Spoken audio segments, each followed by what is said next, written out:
We're live. Hey, we did it. Yay, we're here. That's right. Spooky September 14th, Friday the 14th. Friday the 14th. Oh, man.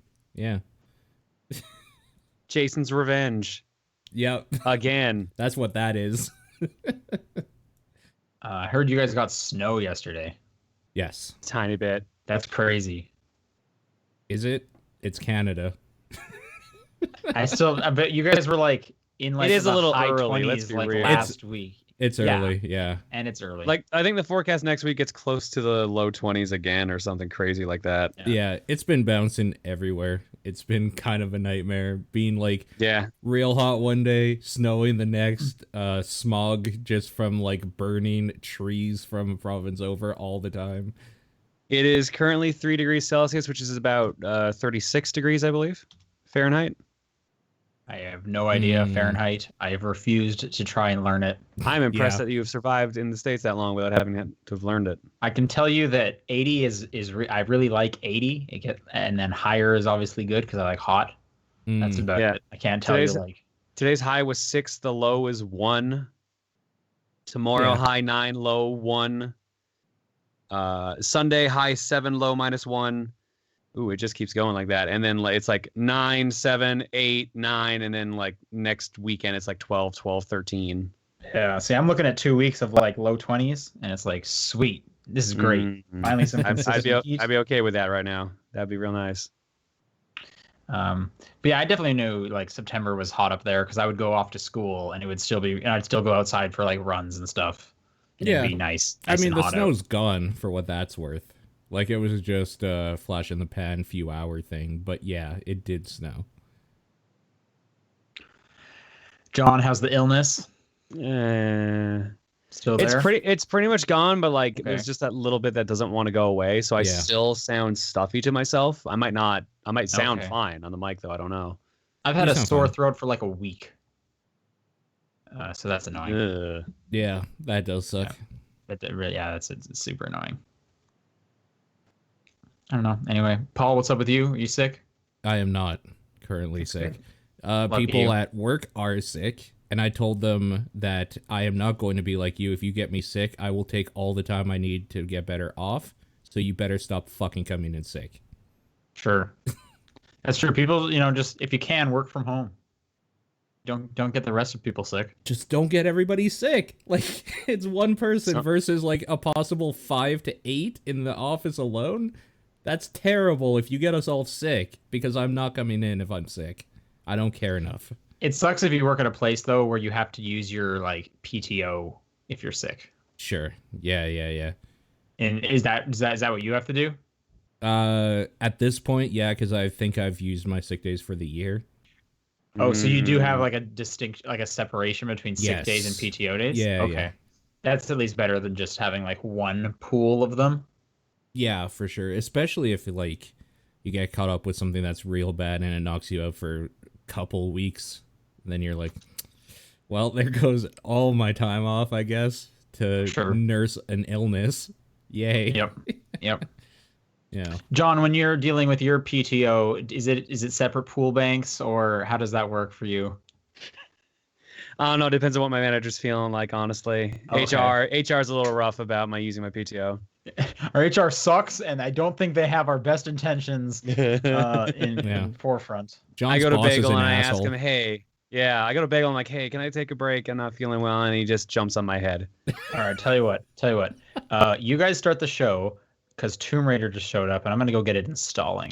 God damn it. I want to play that game so bad, but I'm so stuck in the game I am currently playing that we'll talk about Oh man, when he comes I back. love to talk about the game that you guys are stuck in because I was stuck installing it. We'll talk about that too, because yeah. It's time to have perspective. It's fucking September 14th. I'm John Wheeler. That's Paul Fleck. Sean left to go buy a thing or pick up a thing. Yeah. Sean left to go get smokes. He's not back yet. Yeah, just like Dad. I couldn't play Spider-Man because I tried to install it 3 fucking times and my PS4 didn't do it. I have sat here for the past hour watching the goddamn screen install the fucking game. Really? Hour. Goddamn hour. So last week is when it came out, like when we were recording. and I started installing it right after, and it took all fucking night. Like, it took most of the night. Yeah, so like I did the same thing. I got it back from EB. I'm like, okay, I'm starting to get sick, so I guess I'll set this up and this will be my sick game. So I took it out, threw it in the PS4, and then just ignored it and walked away. I never turned on the TV. I'm like, okay, it's in the system, it'll install. Yeah. Turn on the PS4 on Wednesday for Fortune Cookie. I have to put in a PS4 game. I noticed Spider-Man is not on my dashboard. It didn't install at all. Why? So, I don't know. Oh, okay. Maybe I forgot to log in and that was why. I don't know. But so after the stream, I put the disc in, put the system in rest mode, and like, okay, it'll install because it runs for 2 hours before it goes to sleep. Turn it on today. I got about an hour and a half. I can finally sit down and start playing the game for the podcast so I can talk about it. Still not installed.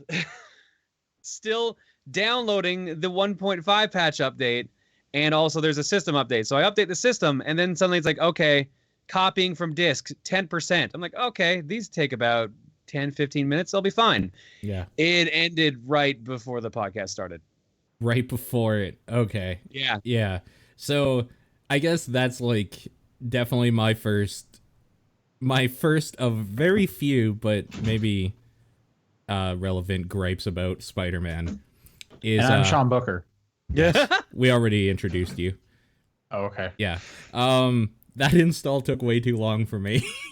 It took so long, and I was so mad because it's like, all right, I have something to do in like 2 hours. I can get a good probably hour and a half of Spider-Man in. Let's do it. All of that 2 hours was spent installing the game, and I was like, well, I guess I'll play later. So angry. So instead of playing Spider-Man, I played Yakuza Kiwami 2 this week. Yeah, that's the long way of saying we're not going to talk about Spider-Man this week. We're only going to talk about Yakuza Kiwami. That game is real good. Okay, cool. Does it feel dated at all in how it plays mechanically, especially after the new ones? So this one's different, unlike the other remakes. So 0 and 1 more or less felt the same, but one's like Kiwami 1 was so restricted to what Yakuza 1 was. Uh-huh. This one was redone in Yakuza 6's engine, so the combat and everything is different than what it's been in all the other games. Yeah, at least Kiwami 1 was Zero's engine, right? Yeah. Okay. So there's like only one fight style, but there's like all these different moves to it. Your experience works way differently. There's a lot of ragdolling and like crazy shit like that. The combo system feels more fluid. It feels new, honestly. Cool. It feels less dated than Yakuza Kiwami 1 felt. Okay. That's real cool. That makes me excited for them doing more of these then. Cool. Yeah. Have they? I don't know if they've said they're doing 3 onwards. Are they? I don't know. I think they said they weren't. Yeah. And I think in Japan, they have HD versions. Yeah, okay. They're working on 1 and 2 have been HD'd a couple times, and then they just Kiwami'd them. There's like Kiwami's like a full-on remake. Yeah. Right. Because I know that Yakuza 1 and 2 got an HD remake on the Wii U, and that apparently sold like trash, so that's why Yakuza won't be on the Switch. Oh, okay. Sure. But no, Yakuza Kiwami 2, really good. They added 2 different side quest modes, and they added a straight-up new story mode after you beat the game, where you play as Majima, but otherwise it's just the plot of 2 where you're Kiryu. Cutscenes are extremely well done. The lip syncing's a little weird in the new engine because it just, especially if you're used to the other games. But dialogue's good. Everything, like if you've played a Yakuza game, you're gonna like it. It's fun. You got at least 2 towns to run through at this point.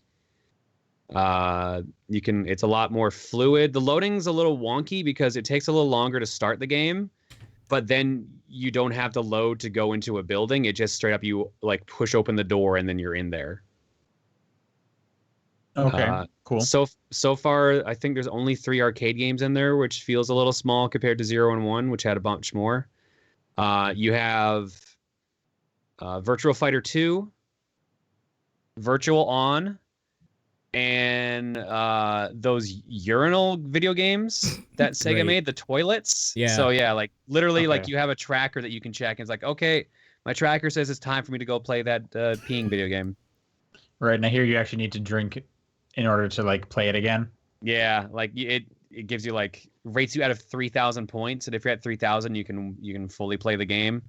So you have to go like drink a bunch of like liquids, like either go to a restaurant and order some drinks, or just get some vending machine drinks and drink them. That makes sense though. Like, yeah, that's good. Yep, for sure. No, really enjoying it. If you like Yakuza, you'll definitely like Kiwami too. The first side quest is the same as Yakuza Zero's. It's the Cabaret Club. But the second one is like a weird tower defense game.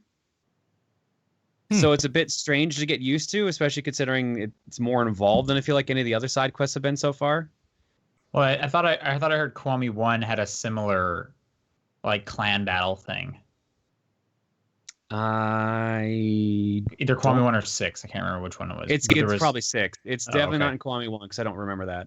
Okay. Did you not play 6 then? I guess you're doing them in order. So we're doing them in order, okay. yeah. So once we beat this one, I'll eventually like pull out the PS3 and then we'll do 3 onwards. Right. Cool. No, really fun. Recommend it. Otherwise, I have spent this week playing Clue. Yeah, like that got a chuckle out of me when I saw that. I was like, that's so good. Because it's just like Spider-Man, Yakuza, Clue. So any reason why you're not playing Spider-Man? You're not interested? I ranted about it while you were gone. The long and short is I've tried 3 times to install this game and it has failed for various reasons, and it finally succeeded 5 minutes before the podcast started, so there was no point in starting. Okay, all right. Yeah, that's fair. Every time I have sat down to play this game, it has not been ready to go. I have had absolutely no issues with Spider-Man. You had a digital download, I assume, right? I did. Yeah, I did. Nice. I bought a disc, which apparently was the sucker's way. I could have told you that. Yeah, I also bought a disc. Yeah, no, we were ranting about it while you were gone, grabbing your package, but the install time on the disc is bonkers, like 2 hours. Right. I mean, I don't want you guys to like repeat it for the listeners. No, but I think it would have been shorter to actually buy the digital version because it just installs all of it.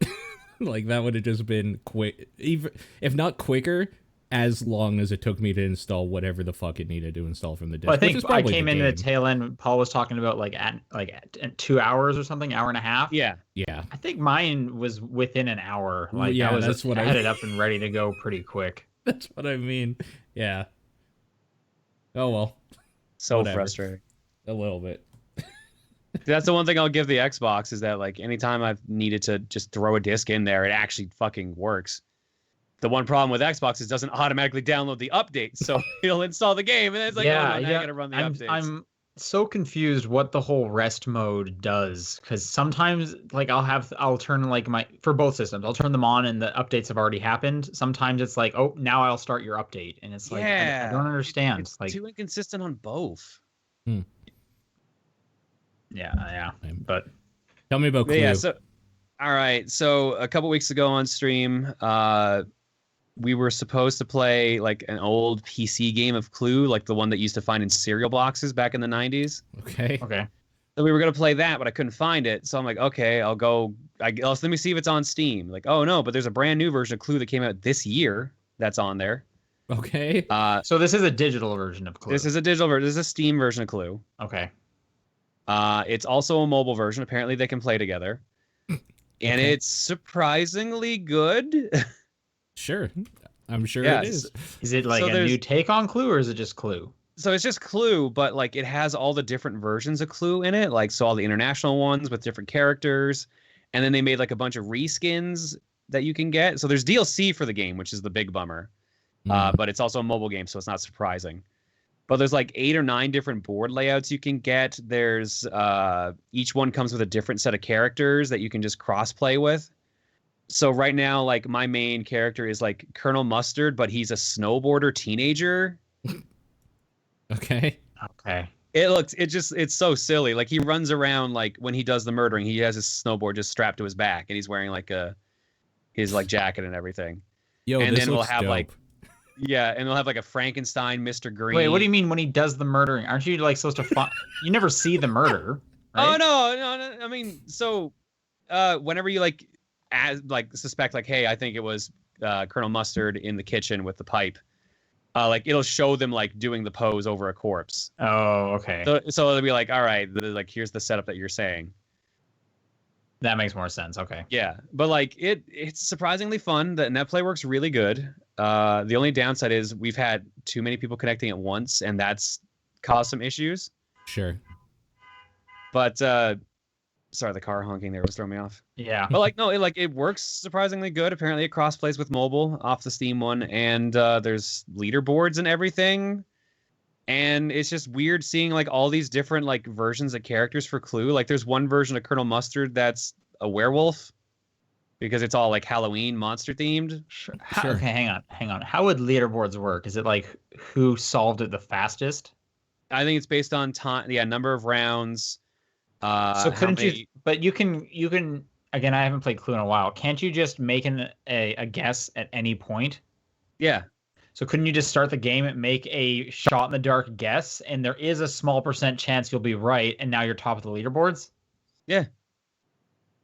Okay. Well, I mean, that seems like the leaderboards make no sense then. Yeah, but if you get it wrong, you're eliminated from the rest of the game. Yeah, but what if I'm just playing by myself with computers? I'll just start again. Yeah, no, it it balances accordingly to how many players you have with you and like what AI you're using and stuff like that. So like you get your scores based on how many players, if you're doing single player or multiplayer, et cetera, et cetera. Okay. So they did think of that. I'm sure there's some way to just keep attempting that, brute forcing to try to win the leaderboard, but I feel like at that point, why are you doing that? The leaderboard's also reset weekly, so it's really not worth the time. But for those 7 days, you're a god Yeah. among digital board games. Yep. Someone asked, is it possible to have an entire game of just Colonel Mustards? That's the one thing that makes me sad. Basically, when someone picks one character, like their versions of that in all the DLCs is not allowed. So you can't have 6 different Colonel Mustards. If I pick like the snowboarding Colonel Mustard, that means the werewolf one's not available. The vampire hunting one's not available, et cetera, et cetera. It's just like that character's gone off the board. So does that imply these are all the same person? Yes. Mm-hmm. Okay. Which is funny because I think like werewolf Colonel. I think one of the Miss Peacocks is actually like a black Van Helsing. Okay. Nice. So, but like, I love Clue. It's like one of my favorite board games as a kid, and it's just really nice to have an actually good version to play now online. Yeah, this is. I'm probably real gonna cool. play it later tonight, honestly. So, Paul, if you pick it up, you can join me for a couple games. Me and the mods and some viewers. Oh, maybe. All right. Otherwise, That's that's neat. all I was able to play. All right.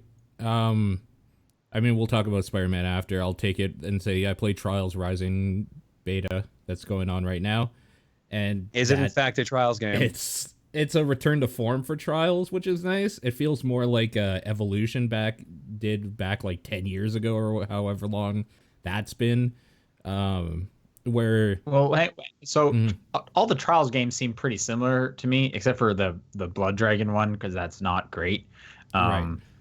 So when you say it went back, like, did it remove elements, or like how is it a return to form? Like with Fusion, I think it felt weird and sloppy in a lot of spots, and also just the aesthetic. Like it went back to just like being you're a dude on a course and not like these weird like magical unicorns and robots and shit everywhere, or like futuristic stuff. Yeah, it's pretty much just that. There's some like hip hop stuff going on. It's went to a much more like urban feel to it, for whatever that's worth, and I think that's probably evident if you look at the logo itself. It's like Trials with Rising spray painted over it, or like just underneath it, or whatever. So is there something new? What's the hook on this one? I forget what they said when they announced it. I can't remember what it is. I'm trying to find it because I'm still like doing early stuff. Was it co-op? Yeah, it might be. So what it's been doing so far is doing matches against 3 other people or 1 other person as like bounties, essentially, in the race. But what that actually is just like showing random people in the world who have good times and you trying to beat them, basically. It's kind of a neat idea because it looks like you're playing with like other people, even though you're not. Maybe they will have a thing where you could play with your friends or something. But right now you're just kind of going against the leaderboards as per normal. One problem is, though, is that one of the things I just can't ever get, because the way the dude got the best time on that thing is he exploded himself and glitched to the end about like halfway through. So it is actually physically impossible unless you glitch it however he did it to reach the end in that time, to make that time to beat him. And that's okay. Well, it's a beta, so yeah. Is there a replay feature to see how they did that, or? Yeah, so there's a ghost, and it just shows him fly off into nothingness. So you, which is pretty funny. And I've tried multiple times jumping off my bike the way he did, and he did it in a way that it zipped him to the end, and I just can't seem to get it. But I'm gonna keep trying because I think it'd be funny. But yeah, like, it's exactly what you would expect. The ragdolling is still fantastic, and you throw yourself off your bike at weird times to explode on different courses into like different areas of the map, and there's shortcuts and all that sort of thing. So it'll be cool, I guess. Like, I haven't played one of those in a while. I think, what was the one after Evolution? The one right after, was it Fusion? Yes. I think that was the last one I played when that came out, and that was probably maybe at least 3 or 4 years ago now. So what's the most recent one? the one that you played? Blood Dragon. No, the one before that. That was Evolution, I believe. Oh, was it? Okay. I can't Evolution's remember. the PS4 one. Or sorry, Fusion rather is the Fusion, PS4 yeah. one. Okay. Yeah. So, yeah, it's just one of those. I see you added something. Sean, do you want to talk about Pogocat, and then we'll jump into Spider-Man? Yeah, I mean, we're not going to have much time in this podcast if I go through everything in Pogocat, but Pogocat is a mobile game. It's free, and it's a mix between like Getting Over It with Bennett Foddy and Okay. like, I don't know, Co-op, or maybe This, yeah. I this don't know. sounds horrifying. Is So- it made by Bennett Foddy? No, Okay. no, it's not. I don't remember who it's made by. You play as this cat on a pogo stick, and if you tap the right side of the screen, he'll lean forward, and if you tap left, he'll lean back. And Okay. it's basically just how far to the right can you get, and it's really hard, and you can customize the way the cat, like what it's wearing. Dope. All right. Game of the year. So that's Pogocat. I can only get like 13 meters, which is like 2 successful like steps forward. Yeah. It is very difficult. All right. But if you're fair looking enough. for just a dumb good time, check out Pogocat. I don't know if it's on Android. I know it's on iOS though. Okay. All right. And then a Spider-Man came out. Yeah, that's what I've been playing, like, actually. So, Yep. That's most of my week. yep. I am loving Spider-Man. Yes, it's very good. How far in are you, roughly? I'm somewhere within the second act. I know Okay. that. Okay. And you? I'm in the third act, level 43, I think. Oh wow, okay. I think I'm around level like probably 25, 28-ish, somewhere in there. Okay. I've done literally everything that you can do in that game. Except the rest of the story. Well, except because the story unlocks more things, so except the things that the story has just unlocked, I'm working through now. So you're just clearing out every little like Yes. collectible until more, and then you proceed with the story? Yeah, so that's where the game breaks, because you realize that, like, for all the attention they put into the dialogue, they didn't make a lot of those dialogue options, so when you're doing the same activity to collect all of them, like, 20 times, it's the same ending dialogue every time, and you're like, that's a bummer. But, like, yeah, what they expect you to do is go through the story stuff and then do the collectible stuff, but the way they put the carrot on the stick with this game is so good in that it slowly introduces all of the things that you can do and collect in this game that, like, it feels attainable right then and there. So I've just been doing it as they've been coming up. Yeah, I mean, I wouldn't say they want you to do all of the story first, then the collectibles. I think they, because you want to be able to unlock new gadgets and stuff to use as you go throughout the story. So I'm just doing kind of a bit of both. Basically, I'll head towards the next story mission, and like anything along my path, I'll take on or I'll tackle. Sure. I think just recently I got like the final tower. So this game is like this is a video game. Yeah. It almost feels like an kind of an older game. Like Ubisoft was getting away from like towers and like climbing something to be able to see areas. This just has it. This has like 1,000 different collectibles. It is just it is super gamey. They're not trying for like immersion or anything like that. Yeah. And that's fine. Like I said, I'm really enjoying Spider-Man quite a bit. I think the story is intriguing. I think the characters are great. And then of course the swinging is awesome. Sure. The traversal. Yeah. Yeah. To the point like I don't want to fast travel ever. You should 5 times though to get that achievement, but like that's the only reason. I did do that. Yeah. But at this point now, like I just want to like swing across the city because you can get across the city in maybe like 1 minute after you have some of those traversal upgrades. Sure. And it's just I'll usually come across something or a crime will start up and I could always use some more crime tokens to unlock my gadgets or my suit skills or whatever like that. Sure. I want to ask you what your favorite suit is, but I don't want you to like spoil the suits in the game for me or the listeners or John here. I pretty much always stay with the classic Spidey look. Red, blue, the way I grew up with Spider-Man. And there are various ways they do that I won't spoil. Sure. I know I've seen some of them. I've actually been going back to the default one quite a bit because I like it with the white spider. I hate the white spider. I like it. And that was my biggest gripe about the design was that. You get the original design as like a default as well though. Like real early. Like from the 90s Spider-Man. You can switch off the costumes really quick so you don't have to play as that first one. I like the way it looks. Another thing I do like about it is not all the suits will allow Spider-Man's face to emote during cutscenes. Right. Yeah. So that has turned me off of a few of them. Okay.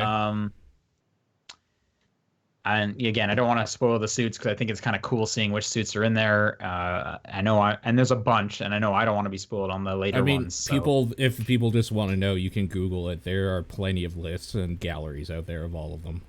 Right, for sure. But I just will say, some of them, and even some that you would like think should be able to emote, they just don't for whatever reason. So some ones that I like quite a bit, I end up not playing as because I want to see like his eyes, like. His eyebrow moving and stuff like that under the mask. Right. Because like I said, they do some really cool stuff with the character when he's talking to other people and whatnot.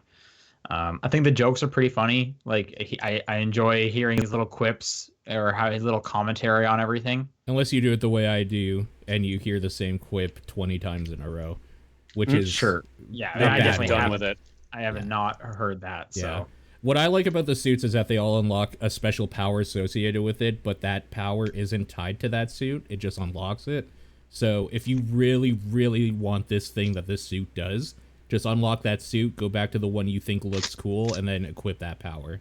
Yeah, that's a really cool thing because it makes the suits are not just cosmetic. They actually give you a new ability. Yeah. The one thing I will say about though is there's tons of different abilities because there's tons of different suits. Yeah. But I found one pretty early on that I like, and it's like, why would I ever switch? This thing just seems overpowered. Which is it's the spider. What's like Spider Buddy or something? Spider Bro. That's what it was. Oh, Spider Bro. Okay. Yeah. And what that does is it sends out like a little drone spider that will just like shoot and like shock all the enemies around you, and it's like so useful. My favorite is the rock on one. It's so good. Holy what shit. Is it? Oh, okay. Yeah. AOE. Yeah. That one. I used that one for a little bit as well. Particularly kind of similar idea, just like an AOE attack. Yeah. Particularly for like anytime there's a bunch of enemies on a high like roof or something on a high surface. You just fucking come down right in the middle of them, AoE, and they all fly off the roof, and you get that thing instantly. It's so good. So satisfying. Yeah, that's a good idea. I didn't think about that. Yeah, that's cool. I should definitely do that sometimes. The problem about that is that if you don't, it usually means that you didn't do any of the extra challenges in that fight, which means you're screwing yourself out of tokens. But for the like rule of cool, it's the way to go for sure. Sure, and that would speed things up as well. Yes. I haven't been a huge fan of the research stations. Those are like Yeah, my I least hate them. favorite I hate them. Yep. collectible. Some have been fine, but they start off like the first one is like the smoke one. Did Yeah. not like that one at all. And then I immediately did one about like getting these barrels out of the water. Yeah. Did not like So that either. here's the thing: is that the things I hate about this game are when the busy work it makes you do are literally just like Spider-Man's a super janitor. Like, and that's such. Those are the research stations. Like, actually, that's what they are. They're like, unclog this drain. Shit like I mean, that. I like that from like a story standpoint No, too. it's Is like he's boring. like literally like a friendly neighborhood Spider-Man. Like he's a hero of the Right. small people too, and he's like, helping out with like, like the steam valves are gonna cause this building to maybe hurt someone because they're all clogged up or whatever. So I like that that's in there. But just kind of, yeah, those mission structures have not been my favorite. Although I did like a few of them where they took away some of your traversal mechanics, and you had to like kind of be a little smart about how to get How across to move sections around. of the city. Sure. Whether it's like you can't go too high, you can't go too low, or I just did one recently where they just take away the web sling, so all you can do are Yeah. like the kind of slingshot options. So I liked those ones. Mm-hmm. I mean, in a game full of busy work, they're boring. There's other busy work to do. Sure. Well, actually, I think the worst one is the Black Cat ones. Those are just like straight up boring. They're straight up like, why is this here? Like, Yeah, actually. they're luckily there's like 12 Yeah. of them, and it's kind of interesting like the first time, but like immediately you're like, this is the same thing over and over. This is like super boring. But the flavor that you get from doing that and the suit that you get from doing that are dope. So, like, it ends off with, like, this is cool because I like this character and, like, their relationship or whatever. And it kind of ends on, like, a note where you're just like, yeah, that seems about right. And then you get a cool suit from it. But yeah, doing them, it's like, why am I wasting my time looking for these I'm mostly little things? only doing them because I know there's a suit attached to it. Again, I don't know what the suit looks like, but it's like I just kind of want to get all the suits. Yeah. And even saying like some of these ones are boring, I still plan to like do them all Sure. because there's still like a baseline level of enjoyment I'm getting from them. Yeah. And as like I said before, like the swinging kind of it carries a lot. As long as the mission is like involving me doing some swinging, I'm enjoying it for the most part. Have you done the actual challenges yet? I do not have them unlocked yet, no. Okay. Because there's definitely been things like you need challenge tokens. Because those made me hate the swinging. And, Oh, man. the things that they make you do. Think Just 'cause, Superman like, 64. Do you like going through things quickly? Like, I guess checkpoints? we'll find out. Yeah. So I haven't unlocked any of it. I'll tell you something, though. Yet. When you do those, you get real good at traversing that world after you've done them all. Like, real Okay. good at it. That's good. So- I will say at the beginning of the game, both the combat and the swinging, I just felt like I was stumbling my way through Yeah. it. Mhm. Specifically because like with Batman, they would only really attack you like one at a time for the most part, maybe two at a time, but never from like that far away. Right. And Spider-Man, like there will just be people like up on like second story buildings shooting down at you. So you definitely have to kind of learn like that you need to dodge a lot. Yeah. And you need to use the gadgets a lot. And it's cool that they give you so many different types of gadgets. What am I sticking with primarily? The like the spider bomb, the web bomb. I use that one pretty substantially. It's real good. Also the spider drone is good. It's just like another spider bro. Yep. I also really like, so there's stealth mechanics, just like Batman. It's very Batman kind of through and through. It's kind of the evolution of like what that system is. Batman's very slow and methodical, the way Batman might be. Like when he hits hard and like once. Spider-Man is jumping fucking everywhere in that battlefield. Well, I mean, Spider-Man is you can definitely go slow on the stealth parts too, and you can take people out with one hit. Like if you're doing well, you're taking each person out with one hit. Mhm. I definitely found myself using the gadgets in Spider-Man a lot more than the stealth sections of Batman. Batman, a lot of the time, it was just like, how can I get on top of this person?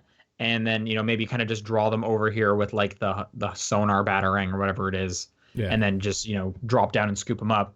Spider-Man, like you have like the impact web where if someone's near a wall, you can take them out of the equation just by sticking them to the wall. The trip mine is super fun to use, and because you put a trip mine, it kind of puts like a laser wire, and then if you like make a noise across it, someone will like walk into it, and then they're stuck on the wall too. And as a Batman fan, I'm definitely enjoying those parts of Spider-Man as well, for sure. Sure. I usually just jump in the middle because I think the combat is so fucking satisfying that I don't ever want to go slow. I want to just fight every part you can. See, I like doing the slow stuff. I enjoy the combat too, for sure. I like doing the slow stuff if I can do through it. For whatever reason, though, it always seems like someone like spots me, like when Wave 2 comes out, and it's like, there's no way is this supposed to happen? Almost like every time, I can't figure it out.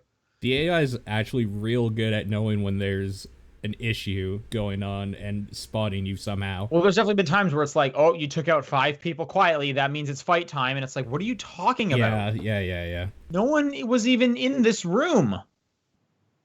So, yeah. So I felt sometimes those are a little inconsistent, and I don't understand what I'm doing to cause things to happen. And you can also like interact with the environment, like pull stuff down onto people, which is definitely satisfying if you like bring a couple people over to one area. Throwing stuff and all that. Speaking of, I love that you can like throw the grenades they throw at you. Actually, also love the like shock grenades they use, like the effect, the stun grenades, I should say. It makes like the frame rate like 1 a second or something, and then you're still playing the game with this like weird dipped frame rate, and I think it looks really cool. Yeah, the like weird strobe effect. Thing. Yeah. Yep. Are you playing on a Pro? No. Okay, so I'm playing on a Pro with a TV that has HDR. Yeah. And wow, that game looks so nice. Yeah, I'm sure. Yeah. I kind of wish it did have the option of like, do you want 60 frames a second or do you want 4K? It doesn't have that. It only really has HDR on and off. But that was like kind of the first time I was able to like see the same thing side by side with HDR and without. Yeah. And let me tell you, you are missing out. Like, it is striking how much nicer. Like it's like the game feels like if you don't have HDR, the game looks flat. Like it looks like I'm playing on like an older console or something. Like everything just looks kind of flat and a little washed out a bit. And then you put the HDR on, and there's like a depth to the color and then the image you're seeing that makes it look so much better. So I'm super. Honestly, it makes me wish I had an Xbox One X, because it's like anytime a multi-platform game comes out now, I'm like, Xbox is usually my main one, but like the Pro looks so much better. Yeah, it just makes me wish this was on PC more than anything, but that'll never happen because Sony. Just going back to the weird inconsistency stuff, I hate that during car chases, somehow a bunch of frantic thugs in the back of a car going real fast are able to hit with perfect accuracy, unless you dodge at the last second while you're swinging in the fucking air. Yeah, but the dodge in the airs also look awesome. Doesn't matter. It's fucking dumb. In fact, I'm gonna say all of the dodging looks awesome. Yeah, like you'll slide underneath people, you'll jump over them, and then pretty early on, one of the upgrades you can get is like a perfect dodge. Yeah. And if you like do that, you'll perfect dodge a bullet, and then if you hit triangle, you'll just immediately zip and take that person out. Yeah. And that is extremely satisfying. It gets you a lot of, what's it called? Focus, I think, as well. Yep. Yeah. Yeah.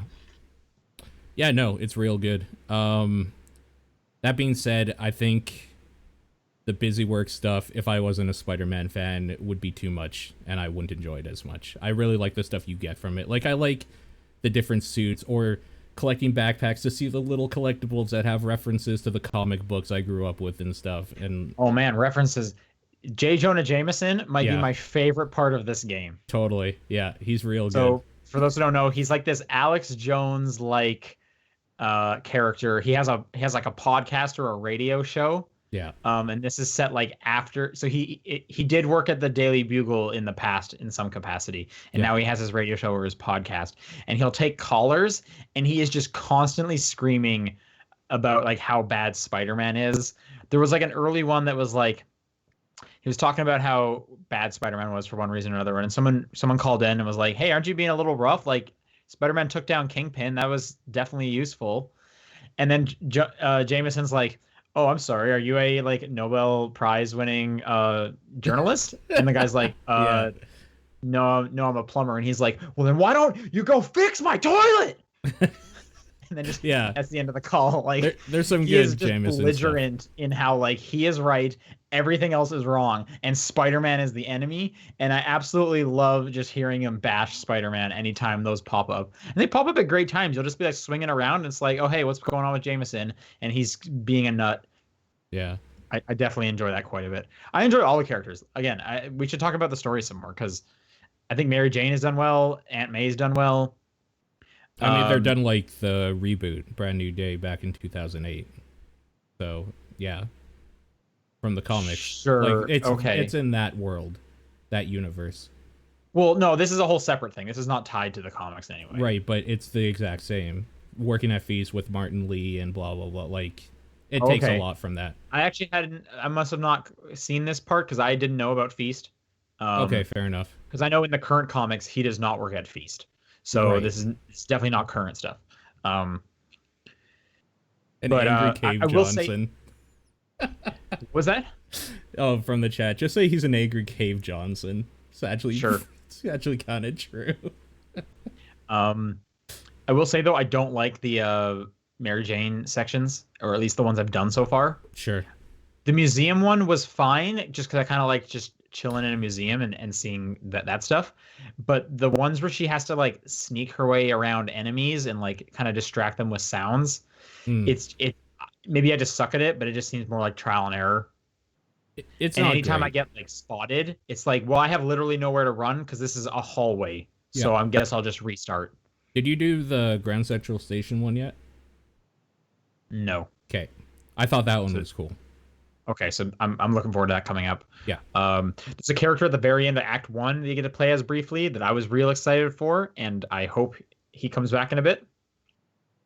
Who do you get to play at the end of Act 1? It's the mission that ends Act 1. Oh. Yeah, he's a huge part of this story. Great. So yeah. That's awesome. Because of course he is. Without spoiling. Yeah, I mean, the way I've had it described to me, though, is Yeah. it's more than you expect, but not as much as you'd like. Yes, that's totally accurate. So, yeah. But I'm excited that he's in there, and Cool. I'm looking forward to more of that.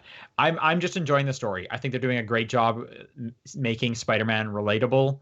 And even some of the missions that you have to do that, you know, you mentioned like the kind of like the steam valves is just kind of weird work for Spider-Man. Like there's a story mission where you're tracking down a dump truck because you get evicted and you're like, crap, my spider drive is on there. And you're just calling this one pizza guy or this one garbage guy over and over. Like, do you know where this truck is? Yeah. And like he's Spider-Man is like super down to earth in this one and relatable. And I think they did such a good job of making it like realistic. And Spider-Man does not have any place to live. There's a whole monologue of like, you know, where am I going to sleep tonight? Can I crash on Mary Jane's couch? But in this world, they've dated and they're exes now. And he's like, no, that would be weird. But how would maybe I'll show up and just be like, hey, no, that's stupid. Yeah. Like him talking to himself while swinging is really good. Yeah, I super am enjoying all the characters and all the character interactions. There's actually one with Mary Jane where they're having dinner. And he gets a call, or they get an announcement of like robberies in progress, and he's just about to leave, and she's like, "Whoa, did you just like leave all your clothes in the kitchen?" And he's just stuck there for a second. He's just like, and then slowly backs up to the kitchen and grabs his clothes, and he's like, "Where should I?" And she's like, "You can put it on the couch." And he's like, "Okay, thanks, bye." Yeah, the writing's very good for sure. It's very good. I don't think anyone really expected it to be that good. And the level of detail between the voice acting changes depending if Spider-Man is exerting himself or standing still. Right, that came out last week. I saw some people talking about that. There's two takes for like everything he says, based on whether Spider-Man's like standing still or like, you know, like working. Yeah, that's definitely cool. I understand that's happened in like Uncharted games and stuff in the past as well. So that's not a new thing. Mm-hmm. But that's just definitely, really cool to see that level of detail for sure. Mm-hmm. Which makes it a bummer again when it's the same line because you're doing you got to do all of the stupid backpacks. Well, the story is you just kind of like played through this wrong. You should have like done a little column A, a little column B, and now you would have had like the better playthrough. Maybe. But at least you have all like the gadgets and stuff. You have everything upgraded and whatnot. Yeah. John, I'm looking forward to your take on it next week. Hopefully you get better luck now that I can it. actually play it. It's finally installed. So nice. Yeah. I guess John, you don't have a pro either, so you're playing regular ass. Yeah, I got a slim. So slim, okay. Have you always had the slim, or did you upgrade to it? I have two. I have regular upstairs, and I have the slim in the stream room. Okay. Okay. Well, too bad. I mean, the pro's where it's at, man. Yeah. But I guess you don't know what you're missing, so that's the thing. Like to me, like I was thinking about this the other day. Like I have the same problem of wanting to get a pro. The same issue I have with getting an X. It'd be nice. It would probably fit better in my setup, but it's not worth the money. Sure. Right. And the X is way worse. So like. Right, you're right. Yeah, no, and I definitely the only reason I had the pro was it was mostly because I got the TV, and I got the TV on a great deal. Yeah, and it was like, wow, I really wish I could actually use some of this 4K HDR stuff. And then there was a perfect storm of like, they discounted the pro. I came across someone who wanted to buy a PS4, and I could subsidize the pro. And that's probably how I'll go about getting the X. If I do get the X, is I'll sell the S and get the X for like $100-$200 off, whatever I decide. Yeah. But like it is a nice upgrade for sure. Sean, I did want to ask, as somebody who played very recently through Assassin's Creed, how does it feel just going through another giant open world game so soon? I hadn't even really thought about Assassin's Creed, so it's totally fine. Okay. I'm not getting any kind of fatigue. I would say these are pretty different though, because Assassin's Creed, you are not swinging around. Assassin's Creed is a slow game where you are constantly doing stealth unless you want to fight. But I really enjoyed the stealth and the bow, so I was moving very slowly through those encounters. This, you are fast paced, going through a city, yada yada. Yeah. So they're pretty different. Okay, fair enough. I guess my closing thoughts just on this game in general, unless we ever do like a giant spoilery talk where we talk about the actual story stuff, is I don't think I would recommend this to anybody that isn't a Spider-Man fan, though. Like if somebody was like, "Do you recommend this game?" I probably would say no, because if you're the type of fan that would really enjoy this, you probably bought it already. Like, you're not on the fence. And just as somebody who kind of bounces off of open world games, I think if this wasn't Spider-Man, I probably would have still bounced off this really hard. Like, I think I'm really just getting into it because of the content of like what's going on. I don't know. I think the mechanics, it plays fine, but it would have gotten boring about 20 hours ago if it wasn't for like the stuff that I grew up with. Like, nostalgia is hitting me real hard with it, so I'm super biased into liking it. I don't think I agree. I think the swinging and the combat are super fun. The swinging alone is, you're not going to get this anywhere else. So I think I just disagree. The swing's not enough. It just isn't. Okay. That'll do it for what we've been playing, I guess. So let's do some news. Or don't have a PS4. Don't buy a PS4 for one game. That's ridiculous. Sure, yeah. I would never say buy a system for one game. I'm responding to the chat. I would almost say if you're getting a PS4, I would say get Spider-Man. Yeah. Pick up God of War, you pick up Spider-Man, you're having a great time. Okay, Paul, why don't you start us off? These are some stories you put here. Yeah, a bunch of these were actually from the Discord, but this one I found interesting. So Steam's first adult game, uncensored, is on their store as of today. This was earlier that I put this in there. It's been approved for release today. I can't remember the name. I think it's not one of the Senran. Called Boob City, USA. Yeah, called Boob City. Called Negligee is apparently what it's called. So this marks the beginning of Steam actually allowing just everything on their platform, including games with pornographic material. Which is surprising considering the big stink that happened, like, what, 2 months ago? Yeah, didn't they just take a bunch of this stuff down? Yep. And then they backtracked on that, and not only did they backtrack on it, they went so hard that they're like, yeah, we'll just have, like, a not safe for work and, like, pornographic tag now that people can search if they really want their adult-only games. Like, okay, sure. Just like an icon of, like, some barn doors. Mm-hmm. Yeah, exactly. So this other one somebody posted I thought was just kind of neat. So Nintendo is partnering with, what is the name of it now? It's Wendy's College Tailgate Tour to bring Super Smash Bros. Ultimate to, like, colleges for competitions, I guess. And this is starting off next week, actually, September. Is this tied to, like, the fast food chain Wendy's? I think it is, but I'm not 100% sure. I didn't look into who, like, sets this tailgate thing up. It starts September 22nd, and yeah, I mean, people could just Google this, but it starts Stanford versus Oregon, I guess, in Super Smash Bros. Ultimate, the new esport, I guess, hitting the nation. I'm just seeing if there's any of these that... Well, it doesn't seem like they're making it esports. It's just like, come check out the demo, and it's probably like the same one that's showing up at Best Buy's like last week or whatever it was. Probably. I mean, it's Smash Bros. And then while you're there, maybe buy yourself like a square burger. Yeah, exactly. Exactly. I'm just seeing if there's any like teams I would cheer for, but no, there are not, because I don't care about any.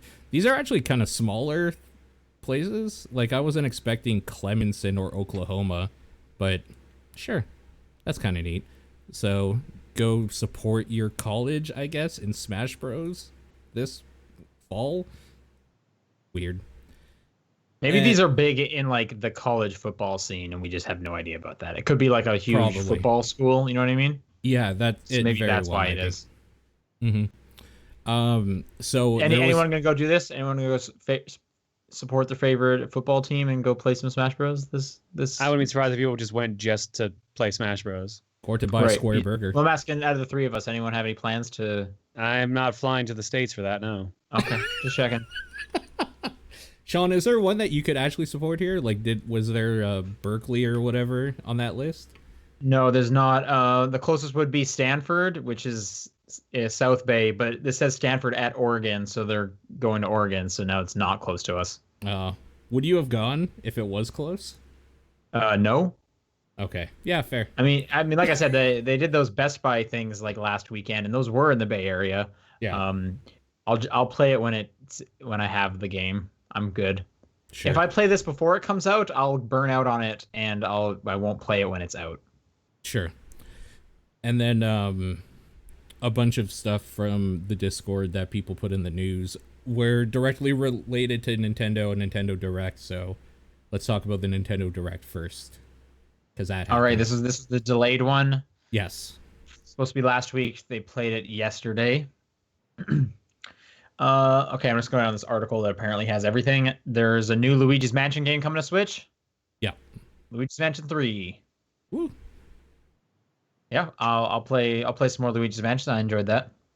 Sure. It's Kirby's Epic Yarn is coming to 3DS. Yeah. That's a good Kirby game, sure.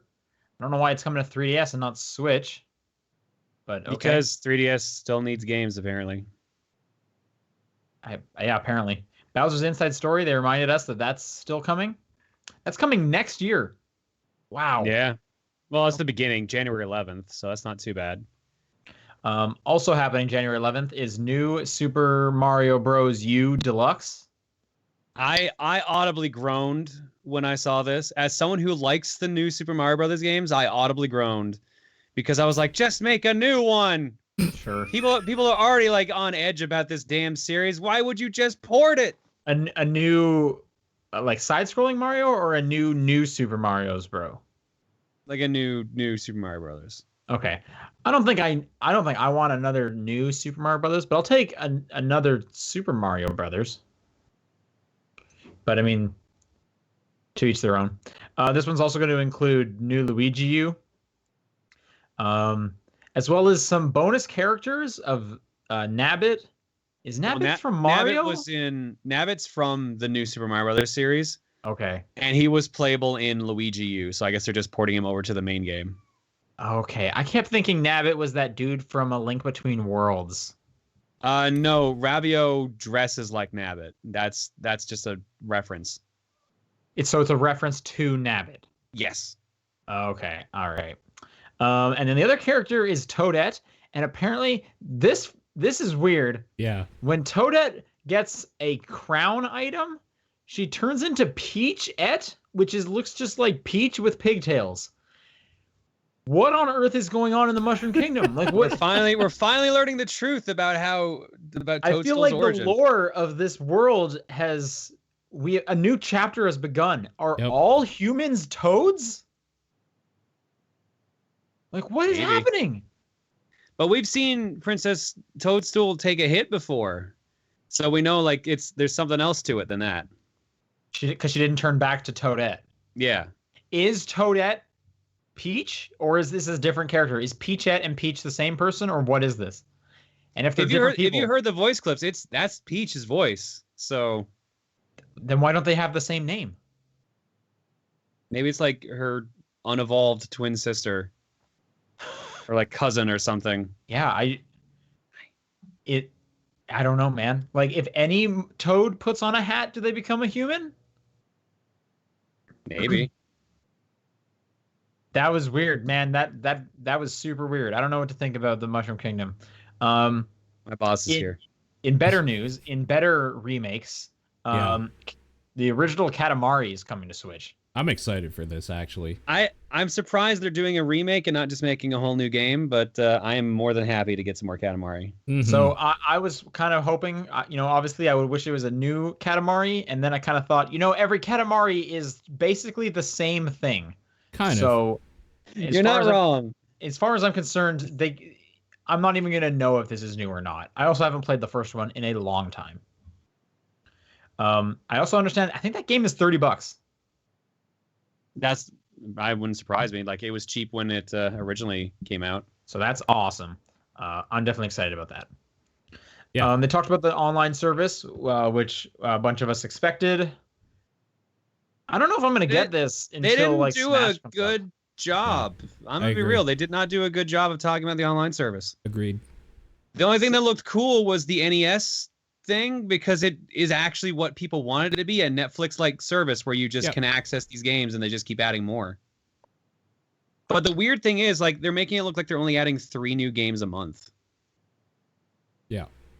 Yeah. I mean, if you keep it how much they're charging for it, maybe that kind of comes up as a fine value. It is only $20 for the year.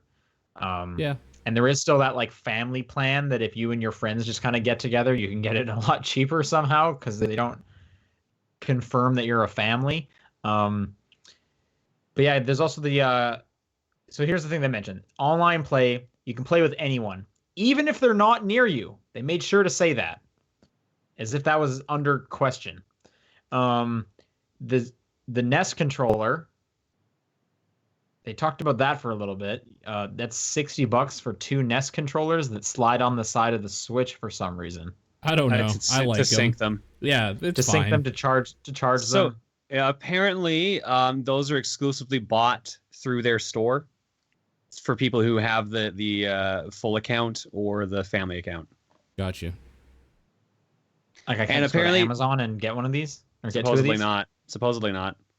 Also, in Japan, they're doing like Famicom design ones that look way nicer, and I kind of want them instead. Oh, sure. The Famicom always looks like. Are they gold? Mm-hmm. Yeah, the gold and red. Yeah. They look real nice. Better.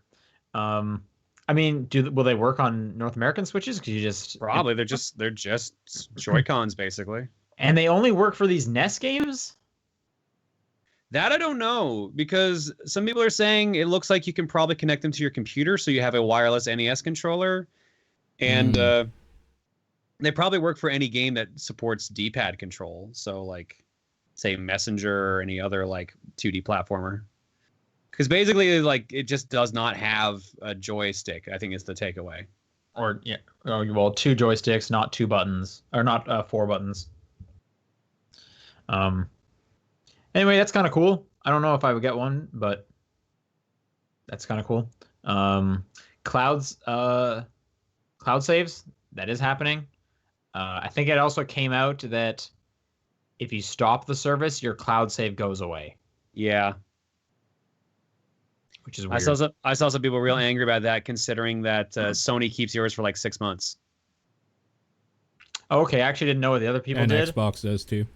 All of them do. So, honestly, cloud saves should not be something you have to pay for. This is absurd.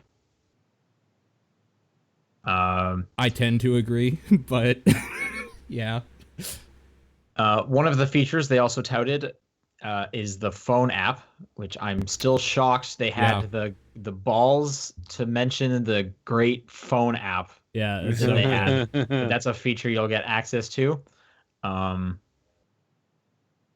then discounts, right? Was the other one with the box, the coin box? You'll get like discounts on stuff. Discounts and special promotions. The only ones that we know so far are those controllers, and there's some exclusive Splatoon 2 items. Great. Yeah. I don't know if I want this. Yeah. I mean, if it doesn't improve the servers, then this is the worst decision they've made. But if it does, then I'm like, maybe I'll bite the bullet on this. I am gonna get the service because I need it for streaming and stuff. I have no choice. Sure. Yeah. But like, do you play a lot of really, multiplayer? Like a decent amount. Okay.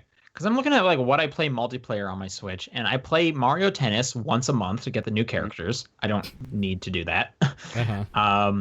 I don't have Mario Kart because I played that when it first came out. And I guess I played some Splatoon, but not since it released. Like, I'll play some Smash with my friends, so I'm going to need it. Yeah. But apart from that, like, I already owned Super Mario Bros. 3 a number of times. I don't need it again. So Sure. the NES games honestly aren't much of a draw for me. That's fair. That's the downside. But to like some kid who this is their first system, this is amazing. So that's who it's made for. Sure. Yep. Yeah. There's nothing making me gonna like, because this comes out on the 18th, right? Yeah. So like not even next week. It's like 4 days. I don't know if I'm gonna get it next week. Thank God it's $20 for the year. Like if it was anything more than that, I definitely would not be picking it up. But I think I might just wait for Smash before I buy this. That's fair. I bet you're probably in the majority for that, actually. Yeah, I agree. I think you are too. Continuing on, Game Freak is working on a new RPG with the working title of Town. This looks cute so far. Yeah, everything takes place in this town. I don't know if it's like, monsters are coming to attack the town. I don't know if it's tower defense in some kind of way or what it is. But it's called Town. That's happening. City Skylines was announced and released that day, so that's already out. Yep, that's a cool game. They confirmed Civ 6, which we had already known about. Yep. Then they talked a bunch about Final Fantasy. This was a surprise. Yeah. Tons of Final Fantasy games are coming to Switch, including World of Final Fantasy, Final Fantasy 12, Final Fantasy 7, 9, 10, 10-2, actually the remasters of those two. Yeah. No 8. I've seen some people getting a little upset, but there's no 8. That's a bummer. That's like my favorite one. But like I said, I have other means to play it, so I don't care that much. Sure. I understand a lot of these games are also coming to Xbox as well. So this and like PS4. So pretty it's not much just every single one of these is also simul releasing on Xbox One. I know some of them weren't, and it was like the smaller ones, like the Chocobo one or something. Yeah, anything Crystal Chronicles and Chocobo Mystery Dungeon, I believe, are the two that were not. But I think everything else is coming out Xbox simultaneous, and then 1 or 2 are coming out on all 3. And then the last bit, they started showing Isabelle from Animal Crossing, and it was like, oh shoot, new Animal Crossing, here we go. And then no, Isabelle is a new fighter in Smash because they didn't have enough. But then they went back to Tom Nook, and then he said, oh, there's a new Animal Crossing in 2019. Yeah, so they had announced that there was a new Animal Crossing coming back when Pocket Camp was working out, but like this is the first we've quote unquote seen of it. Because if you look at the trailer, the engine for Isabel's cutscene and the engine for Tom Nook are actually pretty different. Okay, let's talk about the really? stuff Okay. I was more excited for because we seem to skip over all of that. I really like the board game stuff coming to Switch. I think okay. Yeah. I think that's dope. Like, specifically Pandemic and Munchkin, and then Catan will just be a good time. Yo, you're not even gonna mention my boy Carcassonne? I don't The care for that best game that board much. game? Yeah, fair enough. Ooh, why gotta do me dirty like that? We have a release date finally for The World Ends With You, which I've been waiting for, and that's just next month, of course, because everything's in fucking October. Yeah, I thought they'd already announced that release date a while ago. Did they? I don't remember I thought, it then. Maybe. I don't know. The Capcom Beat 'em Up bundle looks dope as hell, and I'm stoked Yeah, for and that. that's next week. And that is online multiplayer. Like, you can actually play Yes. that online, so I might get that stupid Nintendo online early. I mean, that's also multi-system. That's also coming out on Steam, fair. Xbox, PS4. I'll probably just get it on Steam or something. The thing is I'm I getting on Switch wanted because on I want that Switch. handheld. Yeah, I want it it on handheld. Switch. Yeah. I know, but like, fuck, dude. They got me if I do it that way. I feel like there was something else here, but it's not coming to me. You're probably forgetting that Warframe is coming to Switch on November 20th. Yeah, no, that's really cool too.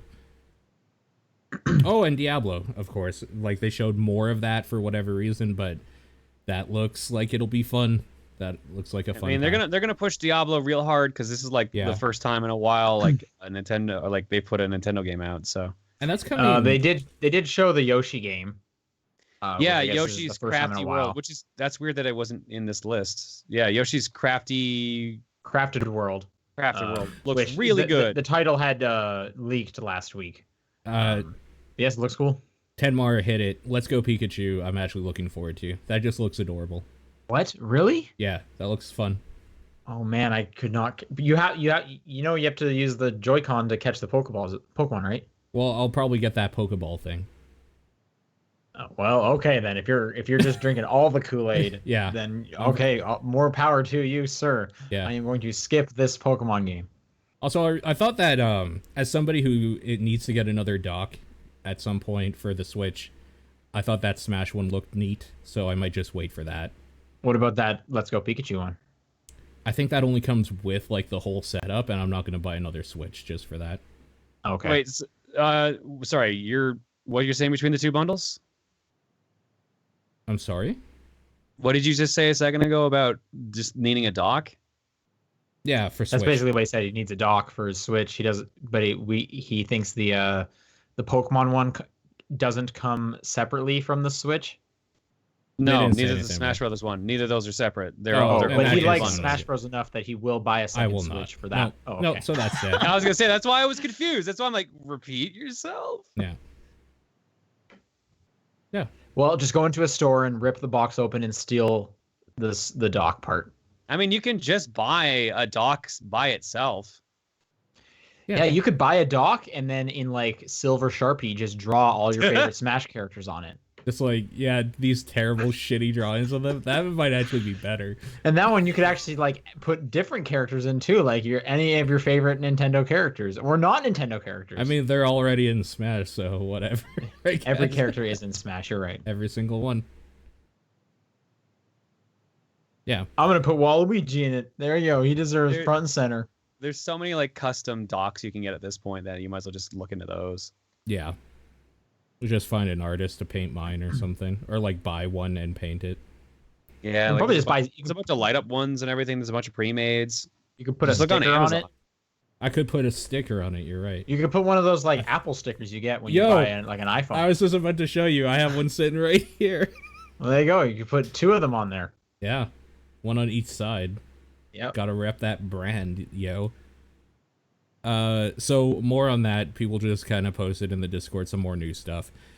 Specifically, what we talked about, the weekly online check to play the NES games for Switch, where if you do get the Nintendo online stuff, you do need to be connected at least once every week for it to do a check to make sure that you're like allowed to play them or something.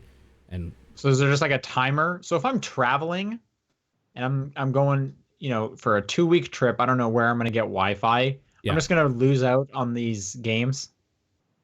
Apparently, yes, according to this article.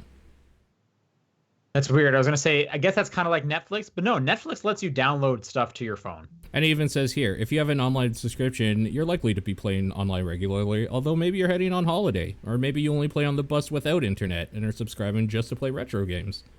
Yeah. So And in that case, go fuck yourself. Yeah. It also brings up the whole thing about cloud saves are deleted if your subscription ends, and in the chat we were just talking about how PlayStation, Xbox, and everything that offers cloud services do give you leeway time to re-up, and Nintendo very well might as well, but they didn't give any information, so we're led to believe they won't until they say something otherwise. I mean, Nintendo, they're a little behind on this one, but they're like pretty far ahead in like the smartphone app part of this. And Microsoft doesn't have a bonus smartphone app that I can talk to my friends with. They used to. Yeah. I mean, they also have Skype, so they definitely. I was being facetious. Yeah. Yeah, it's true. And then somebody else posted every NES game coming to Nintendo Switch until December. And there is a Maybe list of we all should of them. we'll all get the online service. We'll all download the app and we'll do the podcast through that. And then we don't need to have Skype anymore. We hate Skype anyway. I know you're joking, but I'm down to do that. I don't care.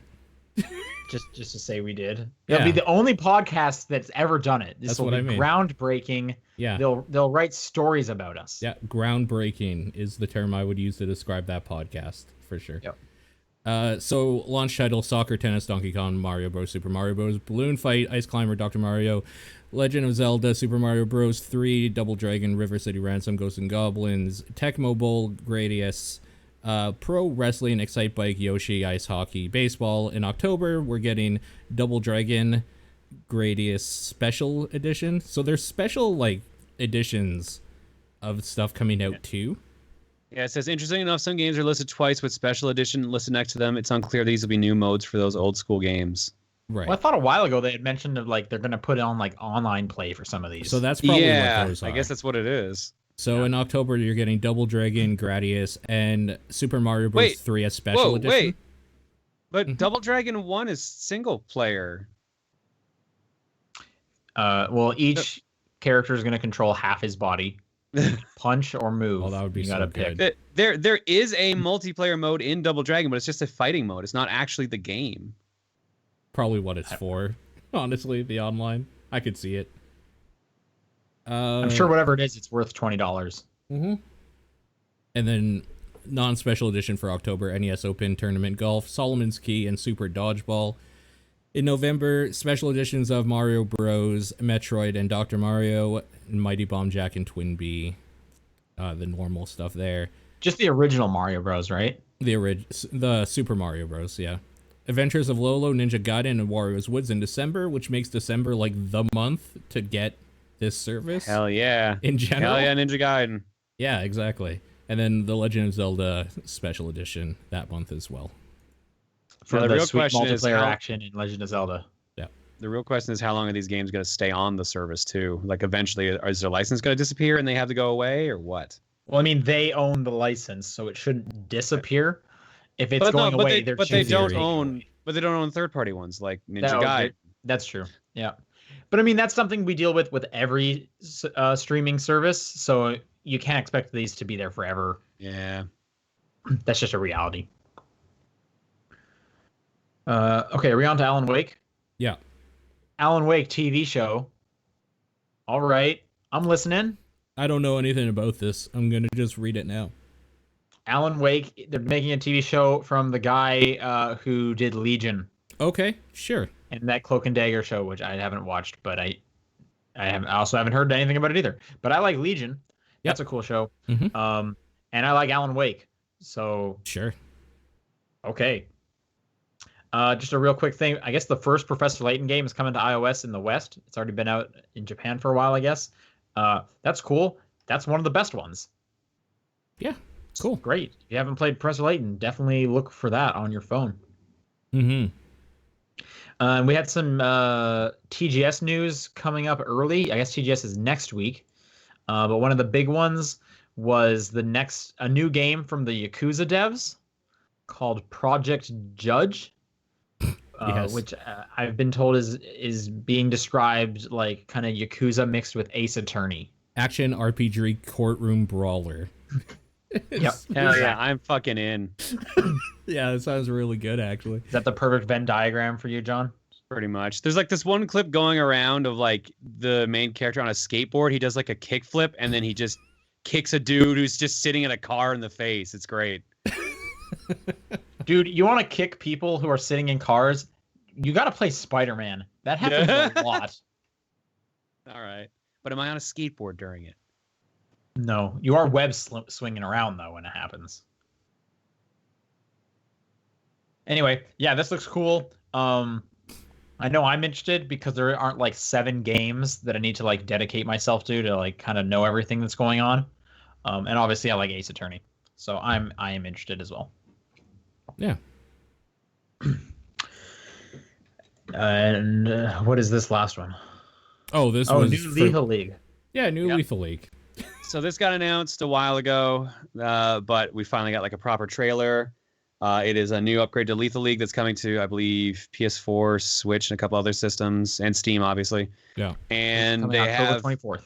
They have the musician from Jet Set Radio and Future doing a couple tracks too, Hideki Naganuma.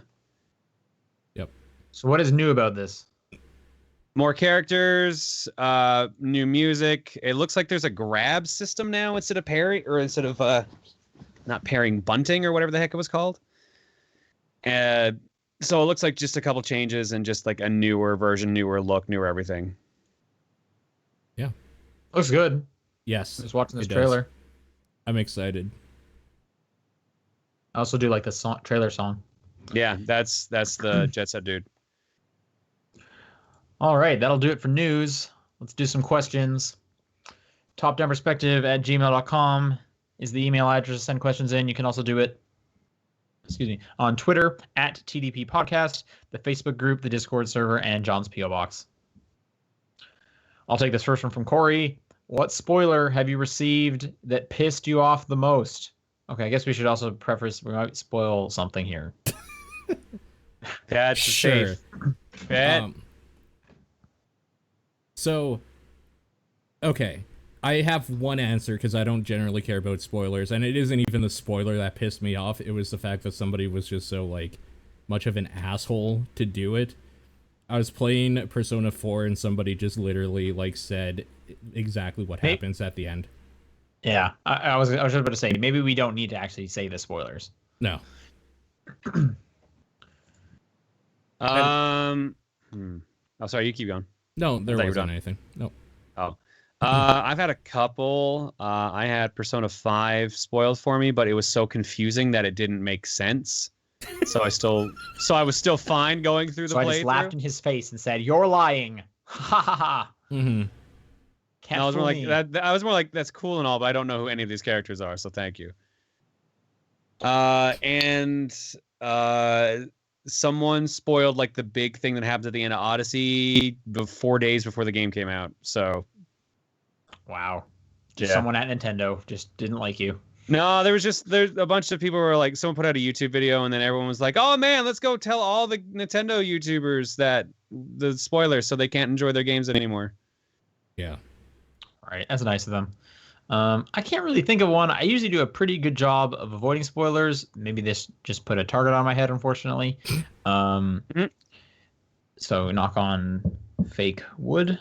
But I remember the Final Fantasy Major Death was spoiled for me when I was playing that, but I was kind of young at the time and I didn't seem to care. I don't know why I didn't care. It was just like, hey, I was telling like who's in my party, and they're like, oh, you might not want to like focus on this person because of this. And I was like, oh, okay, thanks for the heads up. Oh, yeah. Okay. I Proceeded see. to be a dumb kid. Sure. Yeah. If I care enough about something, I usually avoid stuff. Like, it's hard for people like John, because he literally... Like, for my job, I don't need to check Twitter. I will just not. Yeah, I don't have that luxury, which sucks. Yeah, I don't check any social medias. So yeah, or like anything. Like I can be in. I think I had a couple movies spoiled for me because I went into like a chat. Sure. On, like I was watching a Twitch stream and then someone was just like, spoiler. Yeah. Sure. Yeah. I'll take the next one. Eduardo says, what percentage of gamers watch anime? 100. Probably 70. decently high. Yeah, exactly. Like, I don't know. What? 100%. Let me Google that for you. Yeah.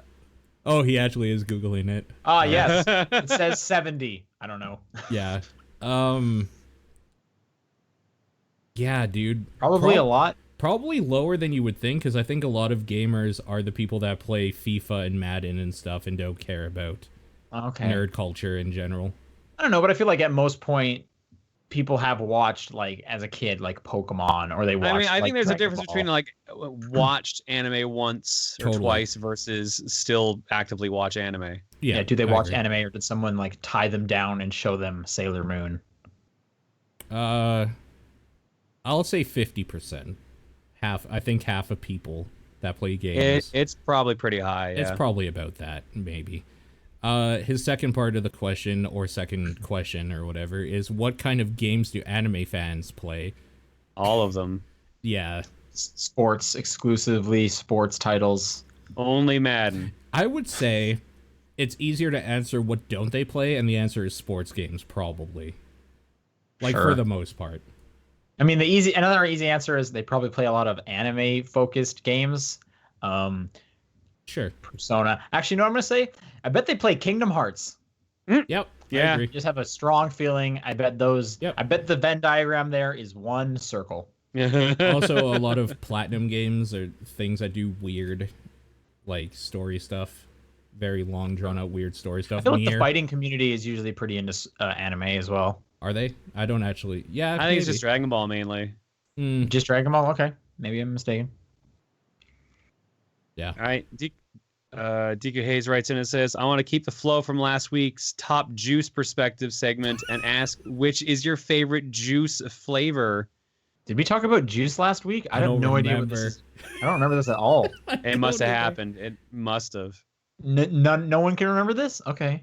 Okay. Favorite So- juice flavor. There's obvious answers to this that, like, everybody thinks of.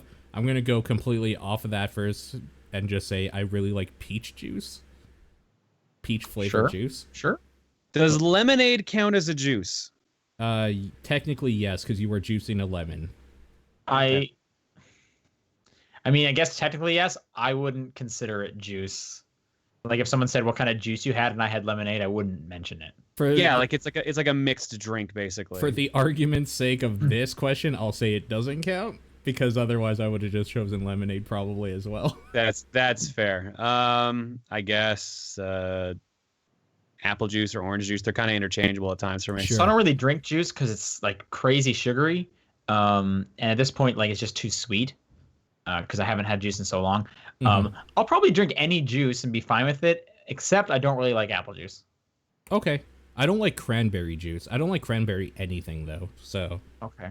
but like, yeah, I'll drink any juice. It's almost at this point like, what's your favorite fruit? And I mean, I like pineapples a lot. Strawberry. So I'll drink pineapple juice. Although I remember like grape juice always tasting awesome.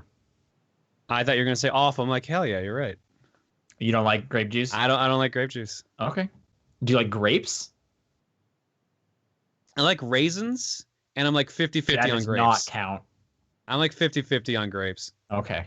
See, it's weird because I really like grapes, and I really like grape flavored stuff because I think grape flavor tastes completely different than grapes. See, that's the reason I'm actually like okay on actual grapes, because I hate grape flavor. I think I like the tastes grape like flavor more. trash. That's why the juice rocks. Sure. I would not say raisins are anywhere near as good as grapes. Raisins are what you don't want to get on Halloween.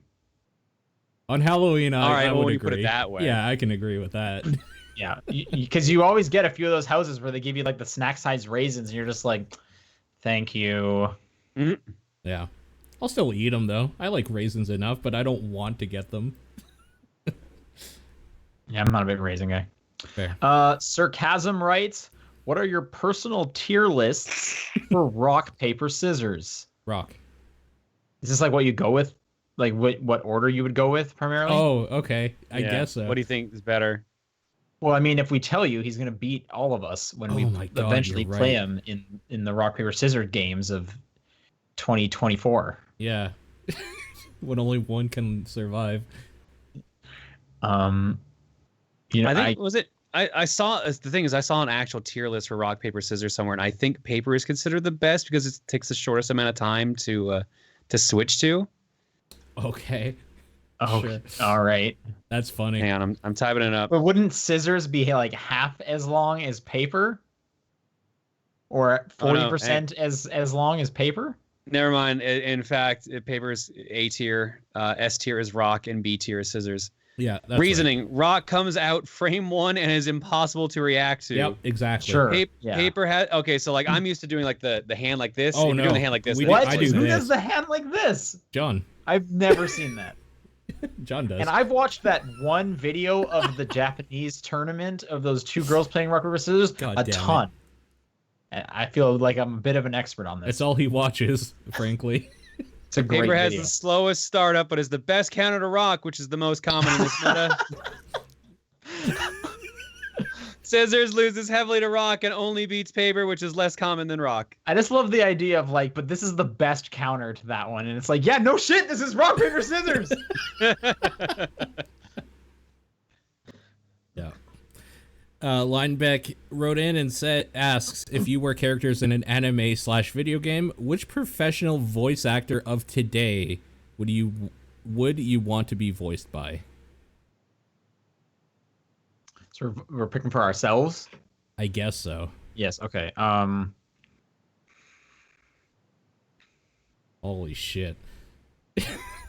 Of today. That is a question. I don't know a lot of voice actors, to be honest with you. I mean, I only know like the big ones, I right? was say, do we Yeah. all just say Nolan North so he No, gets a lot yeah, more or, work? or who's the other one that's real big? Troy Baker. Yeah. Yeah. Can I pick an Steve actor? Bloom. Yeah. Pick an actor with a let's just pick Danny anybody DeVito. with Yeah, a I was thinking voice. Danny DeVito, but then when you said the word Steve Buscemi would also be Oh, kind that's of also nice. a good Steve choice. Buscemi's real Gilbert good. Godfrey. Gilbert Godfrey. That's Yeah. really good too. I might just go like Idris Elba. Yeah. Just have like that kind of deep, smooth voice. Yeah. I'd want like a James Earl Jones or something. Darth Vader. Just like the dark. Okay. Yeah, the deepest. I want to just mess with people and be like, Kristen Shaw. Nice. No, I think this is all good. These are all Yeah, good. these are good. Man, that's a question. Damn. Yeah, that's a strong ass question. Holy crap. Conqueror writes in and says, with TwitchCon approaching, is there going to be a local John and Sean cast? I am not going to TwitchCon. When is TwitchCon? It is the end of October. Is it in the Bay Area? Yes, in San Jose. Oh, okay. I thought it was in like San Diego for some reason. It moves every year. Oh, okay. But yeah, no, if you were going to San Jose, I would have said you should hang out with me this time. You're welcome to crash like on my couch or whatever, for sure. No, unfortunately, it's too close to the honeymoon, and it's looking like I might actually be gone for a TRG trip anyways during TwitchCon. So There you go. One Press L2P says, all right, since this is the Spidey podcast, let's have some Spider-Man questions. Number one, what suit are you wearing the most in the game? none. I'm the classic red. And blue. I'm primarily I'm wearing the new suit with the white spider. Yeah. Two, your opinions on the voice actors in the game? They're very None. good.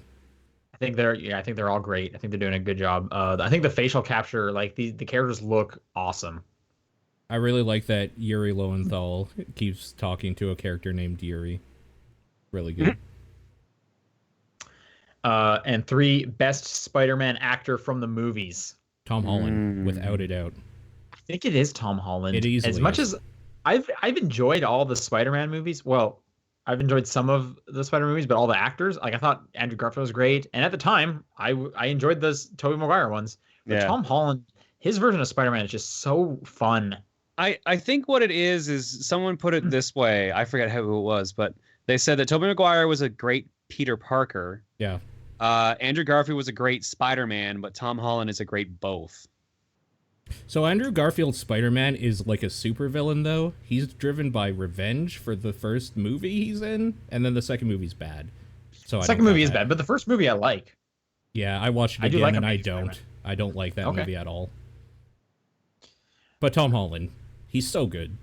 Oh, Yeah, he's real good, and what's awesome is he's such a good audience surrogate of just like he lives in this world with other superheroes, and he's constantly just like amazed by them, and he's just like, wow, that's awesome! Like this, I'm having so much fun, and he's also Spider-Man. yeah, So yeah, yeah. I love I it. think yeah. Who did you side with, John? I guess Tom Holland. Hang on, that might be a call for me. I'll be right back. Okay. Yeah, no worries. So, It's Paul's turn anyway. yeah. VGC Kenny. With the announcement of a new Animal Crossing, I was reminded that I don't play Animal Crossing. Not because I don't think it would be good, but that it would be too good and I would get addicted to it. I've avoided other games because of this, such as Pokemon Go. What games would you say you are/were addicted to, and what games would you recommend avoiding for people like me who can get addicted to stuff fairly easily? So, all right. Those are two good ones. Yeah. I would almost argue getting addicted to Pokemon Go might just be kind of like a healthy thing because you're getting out of the house and honestly you're just going on walks. That's not bad. Yeah, it could be for sure. So it's got to be some kind of game with a lot of like repetition, right? I guess so. So it's actually said in the chat already. Gacha games are like predicated on you being so addicted you spend money. And actually a lot of things kind of do this. This is what the whole loot box thing and all that stems from, is that there are companies like Blizzard, Activision that like actually have psychologists on staff to like better know how to do things that make their games more enjoyable for people and give them kind of a thing to work towards and keep them playing longer. So I think that's a nice way of saying they have people trying to manipulate these people into spending money. it is the PC way to say exactly what you said. That's true. Yep. So that being said, every company that makes video games is working against you actively. That being said, if you don't have to spend money, I think it's probably okay. Again, though, I mean, you could just be playing too much, and that can be an issue. Yeah, that's true. Like you can get addicted to it and not be spending money, and it's obviously better than if you're constantly dumping money into it. But Sure. I mean, the fact that we're classifying it as addicted already makes it bad. Yeah, for sure. I'm trying to think of any games we've been addicted to. I would never really put addicted down there because of the negative connotations. There's definitely been games where I was like, I played it like every day for a month or two, and like, Overwatch definitely had me. I would come home and I wanted to play Overwatch, but it was in a totally healthy, like, this is the game I'm really into right now. Sure.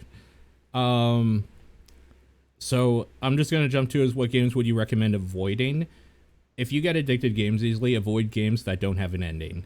Because at least when there's a set ending, you know that, all right, I put like 200 hours into this game, but there's literally nothing left I can do. And then there's at least an ending point. This is where MMOs get a little dicey and people lose their lives to them. Because people that do get addicted to MMOs can keep going forever, basically. Sure.